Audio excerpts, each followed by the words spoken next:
Guitar Music Theory for Beginners, Intervals Part 2. Today we are learning intervals between strings, more specifically the shapes that intervals make when played between strings. To keep things simple, we will stay on the lowest three strings. Please note that when I say lowest, I mean lowest in pitch. So the lowest three strings are this low E, A, and D. Let's start by reviewing our intervals on this low E string by putting our pointer finger on string 6, fret 5. That will be our tonic, and we'll play our intervals from there. So reviewing our intervals on this low string with this being our root note, we have our perfect first, our minor second,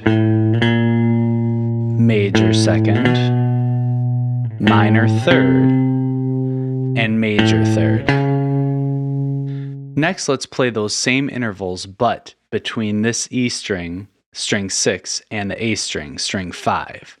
So we'll put our pinky on our root note,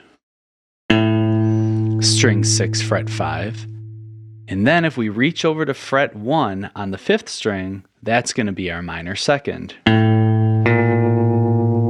Don't worry, you won't play that one often. I'm just showing you for illustrative purposes.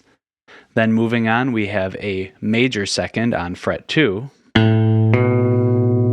then a minor third, a major third. So those should sound the same as the intervals we played on the 6th string, just alternating between the 6th and the 5th string. Next is going to be our perfect fourth.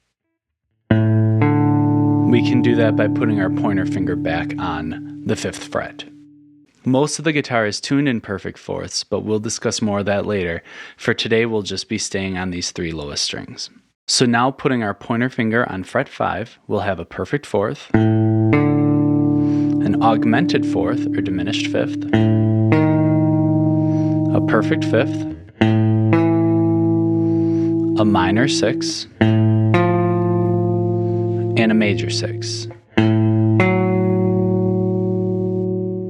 Now let's do the same thing we did before. We're going to review those intervals, but this time we'll be skipping a string. So we're going to put our pinky here on string 6, fret 5, and our pointer finger is going to be reaching these notes down here on string 4. I'm not going to ask you to do this really hard reach here down to fret 1. That would be an augmented fourth, but I will ask you to play this more common interval, which is a perfect fifth. So from string 6, fret 5, our pinky, to string 4, fret 2, our pointer finger, that's a perfect fifth. Working our way up then, we have a minor 6th, a major 6, and then same fret but skipping a string is a minor 7th. Then a major 7th, and a perfect 8th, or an octave. Excellent work today. You are on the right path to memorizing the intervals all throughout your guitar. If you liked this video, please like and follow. Once you've familiarized yourself with these intervals between these three lowest strings, you are ready for the next video, Lesson 4, Scales Part 2. Thanks for watching and keep up the great work.